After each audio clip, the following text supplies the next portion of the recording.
Hello friends, super magic રસોઈમાં મિત્રો હું આપનું સ્વાગત કરું છું। આજે હું ભરેલા રીંગણ અને મરચાના શાકની રેસીપી તમારી સાથે શેર કરું છું। તો તમને ચોક્કસ આ વિડીયો ગમશે। ગમે તો લાઈક કરજો, શેર કરજો અને સબસ્ક્રાઇબ કરવાનું તો ભૂલતા જ નહીં। અને મિત્રો બાજુમાં રહેલું બેલ આઇકનને પણ પ્રેસ કરજો, જેથી કરીને લેટેસ્ટ વિડીયોની માહિતી તમને મળતી રહે। તો હવે ઇન્ગ્રેડિયન્ટમાં મિત્રો આપણે આ 250 ગ્રામ રીંગણ લીધા છે નાની સાઈઝના। પછી મસાલામાં આપણે લસણ છે, કાંદા છે, તલ છે, સિંગ છે શેકેલી, ગાંઠિયા છે, લીંબુ છે, આદુ છે, ધાણા ભાજી છે, રૂટીન મસાલા છે, તેલ છે અને મીઠું છે અને ગરમ મસાલા છે મિત્રો। તો બનાવવાનું ચાલુ કરીએ।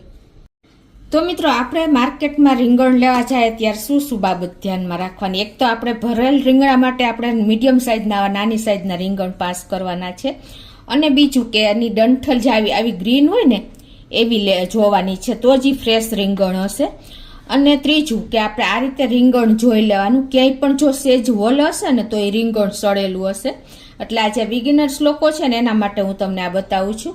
અને હવે આપણે શું કરવાનું છે કે આ રીંગણ હોય ને એની આ ડંઠલ લાંબી હોય છે, એટલે આપણે અડધેથી થોડી કટ કરી નાખશું, પૂરું ડંઠલ નહીં કાઢીએ, કેમ કે આ રીતે કૂક થયા પછી તમને આવી રીતે ખાવાની બહુ મજા આવે છે। તો હવે આપણે એની જો આ રીતે છાલ જ રિમૂવ કરશું, આખું ડંઠલ દૂર નહીં કરીએ।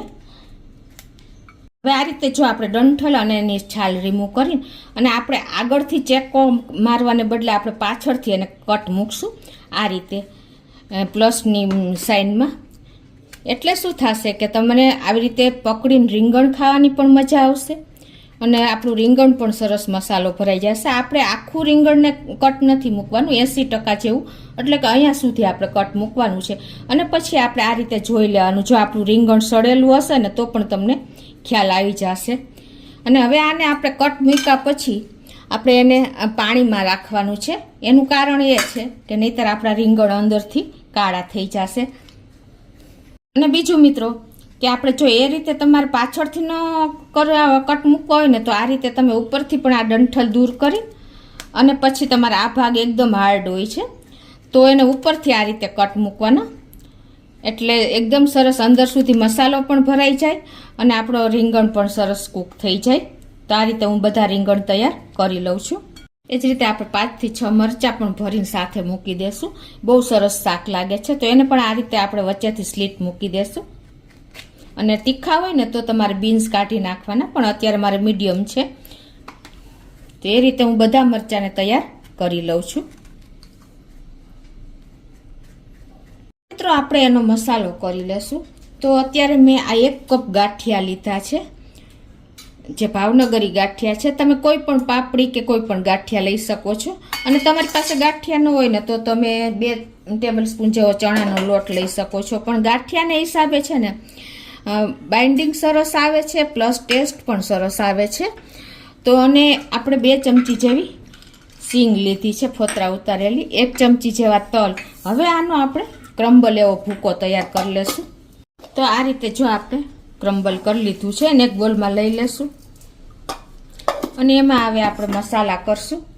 તો પહેલાં તો આપણે તમે લસણની પેસ્ટ પણ કરી શકો છો, પણ અત્યારે મેં આવી રીતે પીસ નાની નાની સાઈઝના 5 થી 6 કળીના કર્યા છે, બહુ સરસ લાગશે પેસ્ટ કરતાં, પણ તમે ચોક્કસ એક વખત આ રીતે ટ્રાય કરજો।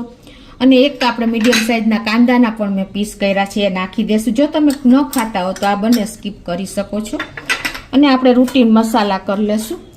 તો 1 ચમચી જેવું આપણે કાશ્મીરી લાલ મરચું નાખશું, તમે તીખું પણ નાખી શકો છો। 1.5 ચમચી જેવું ધાણા જીરું નાખી દેશું અને અડધી ચમચી જેવી આપણે હળદર નાખી દેશું। આમાં હળદર હંમેશા થોડી જ નાખવાની, એટલે એકદમ સરસ લાલ કલર આવે। અને 1/4 ટીસ્પૂન જેવો આપણે ગરમ મસાલો નાખશું, 1/4 ટીસ્પૂન જેવો આપણે કિચન કિંગ મસાલો નાખશું। મિત્રો એક વખત ચોક્કસ આ રીતે ટ્રાય કરજો। અને 1/4 ટીસ્પૂન જેવો આપણે પાવભાજીનો મસાલો નાખશું। મિત્રો આ ત્રણેય મસાલા છે ને શાકનો ટેસ્ટ એકદમ અલગ જ લાગશે, તમે એક વખત તો આ રીતે ટ્રાય કરજો જ। અને એમાં આપણે ટેસ્ટ એકોર્ડિંગ 1 ટીસ્પૂન જેવું મીઠું નાખી દેશું। અને 1 લીંબુનો રસ નાખી દેશું, 2 ચમચી જેવો છે. તમે આમચૂર પાવડર નાખતા હો તો એ પણ નાખી શકો છો. અને બેલેન્સ કરવા માટે આપણે 1.5 ચમચી જેવી ખાંડ નાખી દેશું. 1.5 ચમચી જેવી મેં ખાંડ નાખી છે. અને હવે આમાં આપણે 1/4 કપ જેવી ધાણા ભાજી નાખી દેશું અને 1 ચમચી જેવું આપણે તેલ નાખી દેશું. મિત્રો તમે આમાં ચણાનો લોટ જો વાપરશો ને તો શું થશે કે તેલ, પાણી અને રસો જે થાય છે ને એ શોષાઈ જાય છે. તો બને ત્યાં સુધી તમારે ગાંઠિયાનો ઉપયોગ કરવાનો. એને હિસાબે તમારો શાકનો ટેસ્ટ પણ વધી જશે અને એકદમ સરસ બાઇન્ડિંગ આવશે. આ રીતે હવે આપણે બધો મસાલો જે મિક્સ કરી લેશું અને આપણે 1 ઇંચ આદુના ટુકડાને પણ નાખી દેશું. એનો ટેસ્ટ પણ આમાં બહુ સરસ આવે છે. હવે આપણે આ જે રીંગણ છે ને એ પાણી કાઢી નાખશું અને રીંગણને સરસ નિતારી લેશું. તો જો આપણે આ રીતે એકદમ ક્રમ્બલ જેવો સરસ મસાલો તૈયાર થયો. જો એનો લુક જોવો, એનું ટેક્સચર જોવો. આ મસાલો મિત્રો તમે કાંદા અને લસણ નાખ્યા વગર ફ્રોઝન પણ કરી શકો છો. એટલો સરસ આ મસાલો અત્યારે ટેસ્ટી થયો છે. અને આ સ્ટેજે તમારે ચેક કરી લેવાનું કે કોઈ વસ્તુની જરૂર હોય ને, ખટાશ, ગળાશ કે મીઠાશની, તો તમારે એડ કરી દેવાનું. અને હવે આપણે જે આ રીંગણ કટ કર્યા છે ને એને આ રીતે આપણે આંગળી અને અંગૂઠાથી નીચેથી સેજ પ્રેસ કરી અને આ રીતે આપણે થોડોક મસાલો પ્રેસ કરીને ભરશું. ફાટી ન જાય ને, રીંગણ ખુલ્લી ન જાય ને, એનું તમારે ખાસ ધ્યાન રાખવાનું છે. આ રીતે આપણે થોડો મસાલો પ્રેસ કરતા જશું અને રીંગણને ભરી લેશું. ફૂલ ભરેલું રીંગણ હશે ને તો જ એનો ટેસ્ટ આવશે. પછી આ સાઈડથી પણ આપણે આ રીતે પ્રેસ કરી અને વચ્ચે મસાલો ફિલ કરી દેશું. તો આ રીતે જો આપણે બધા રીંગણને ભરી લેશું. અને એ જ રીતે મિત્રો આપણે જે મરચાંને કટ કર્યા છે ને એને પણ આપણે આ રીતે પ્રેસ કરી, આંગળીએથી તમે આ રીતે પ્રેસ કરશો ને એટલે સરસ ભરાઈ જશે. અને આ મરચાં બહુ સરસ લાગે છે શાકમાં. તમે બટેટાને બદલે મરચાં આ રીતે ઉપર મૂકી દેશો ને તો ખાવાની બહુ મજા આવશે. અને આ રીતે જો આપણે રીંગણને પ્રેસ કરીને ભર્યું હોય, પ્લસ તમે ભરી લ્યો ને પછી રીંગણને હાથેથી આ રીતે પ્રેસ કરી દેવાનું, એટલે મસાલો પણ બહાર નહીં નીકળે અને આપણું રીંગણ એકદમ સરસ પેક થઈ જશે. અને હવે જે આપણે આ મસાલો ભરતા આપણે વધ્યો છે ને એને આપણે શાકની ઉપર નાખી દેશું એટલે સરસ આપણો શાક તૈયાર થઈ જશે. ગેસ ઓન કરી અને વઘાર કરી લેશું. તો પહેલાં તો આપણે ગેસની ફ્લેમ મીડિયમ રાખશું અને એમાં આપણે ભરેલા શાકમાં હંમેશા ચડિયાતું થોડુંક તેલ હોય છે. તો આપણે અત્યારે 2 ટેબલ સ્પૂન જેવું તેલ મૂકશું. અને મિત્રો મેં મારા સુપર મેજિક રસોઈ ચેનલમાં બધા શાક ભરેલા મૂક્યા છે. ઓલ ઓવર શાકની રેસીપી છે પ્લેલિસ્ટમાં, તો તમે ચોક્કસ મિત્રો જોઈ લેજો. હવે આ તેલને આપણે ગરમ થવા દેશું. તો આપણું તેલ પણ ગરમ થઈ ગયું છે મીડિયમ ફ્લેમ ઉપર. 1 ટીસ્પૂન જેવું આપણે ધાણા જીરું નાખશું. મિત્રો આપણે આમાં રાઈ નથી વાપરતા, કેમ કે રાઈ અને રીંગણ બંને આપણે ગરમ ગુણ છે. અને 2 પિંચ જેવી આપણે હિંગ નાખી દેશું અને 5 થી 6 દાણા આપણે મેથીના નાખી દેશું. એને હિસાબે શાકમાં ટેસ્ટ પણ સરસ આવશે ને હેલ્થ માટે પણ સારું છે. અને હવે આપણે જે આ રીંગણ ભર્યા છે ને એને આપણે આ રીતે એક એક કરીને મૂકી દેશું તેલમાં જ. તમે આ કુકર સેજ બ્રોડ લેશો ને તો બહુ તમને મજા આવશે. એટલે આ રીતે બને ત્યાં સુધી તમારે આવી રીતે બેઠા ભાતનું કુકર લેવાનું. અને હવે એને આપણે ચમચો નહીં અડાડતા આ રીતે જ આપણે એને 2 થી 3 મિનિટ તેલમાં જ કૂક કરી લેશું. એટલે આપણું રીંગણ સરસ તેલમાં કૂક થઈ જશે. તો આ રીતે જો આપણે 2 થી 3 મિનિટ તેલમાં કૂક કરશો ને એટલે સરસ મસાલો પણ એમાં સ્ટીક થઈ જશે અને આપણા રીંગણ પણ સરસ તેલમાં કૂક થઈ જશે. હવે જો 2 થી 3 મિનિટ થઈ ગઈ છે અને આપણા રીંગણ પણ જો એને વઘાર ચડી ગયો છે, સરસ તેલમાં સરસ કૂક થઈ ગયા છે. તો હવે આપણે જે આ મસાલો વધ્યો છે ને એને આ રીતે આપણે ઉપરથી નાખી દેશું અને ગેસની ફ્લેમ હવે સાવ સ્લો કરી નાખશું. મિત્રો હંમેશા ભરેલું શાક સ્લો ફ્લેમ ઉપર હશે ને તો એનો ટેસ્ટ બહુ સરસ આવશે. તમારે તમારા ટેસ્ટ એકોર્ડિંગ મસાલો વધારે કે ઓછો નાખી શકો છો.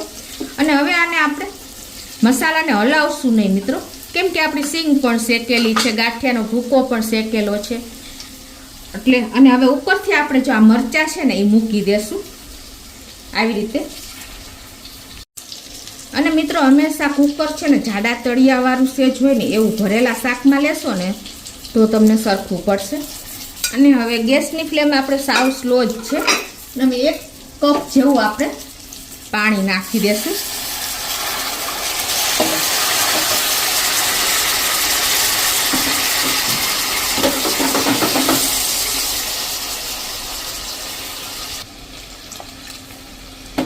આ રીતે આપણે 1 કપ જેવું જ પાણી નાખ્યું છે. પછી તમારે જે રસો કરવો હોય એ પ્રમાણે તમે પાણી નાખી શકો છો. અને હવે ગેસની ફ્લેમ આપણે સ્લો જ રાખીને ખાલી આપણે 5 થી 6 મિનિટ જ આને કૂક કરવાનું છે. કેમ કે રીંગણ ઓલરેડી સોફ્ટ જ હોય છે એટલે કૂક થતાં પણ વાર નથી લાગતી. આ રીતે વધીને તમે 7 મિનિટ પછી તમારે કુકરનો ગેસ બંધ કરી દેવાનો છે. તો 5 જ મિનિટ આપણે સ્લો ફ્લેમ ઉપર કુકર કર્યું છે શાકનું. અને જો પ્રેશર પણ રિલીઝ થઈ ગયું છે તો આપણે કુકર ખોલી લઈએ.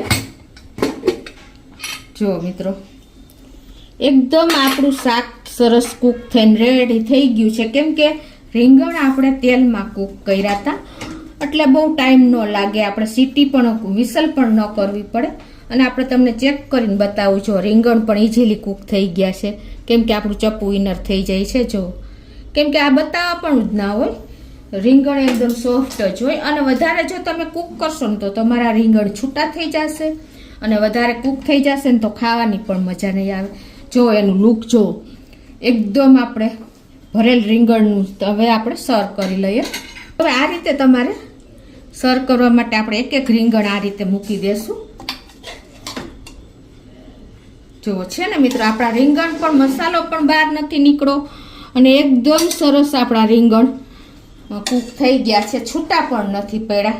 આ તો તમને સર્વ કરવા માટે બતાવું છું, બાકી તો કુકરમાં પણ આ રીતે તમને બતાવી શકું. જો છે ને મિત્રો આપણે મરચાં પણ જુઓ જરા પણ છૂટા નથી પડ્યા ને એ જ ઇટ ઇઝ તમે આ રીતે લઈને પણ ખાઈ શકો. જુઓ છે ને મિત્રો બધા મરચાં આખા જ છે. મિત્રો આ તમને શાક બહુ ટેસ્ટી લાગશે. એક વખત આ વિડીયોની રેસીપીથી તમે ટ્રાય કરજો. તો મિત્રો આપણા ભરેલા રીંગણ મરચાંનું શાક રેડી છે. એકદમ ટેમ્પટિંગ અને ટેસ્ટી બન્યું છે. તો તમે ચોક્કસ એક વખત આ રીતે ટ્રાય કરજો અને મને કોમેન્ટ બોક્સમાં જણાવજો કે તમને આ મેથડ કેવી લાગી. મિત્રો તો તમને ગમે તો લાઈક કરજો, શેર કરજો અને સબસ્ક્રાઈબ કરવાનું તો ભૂલતા જ નહીં.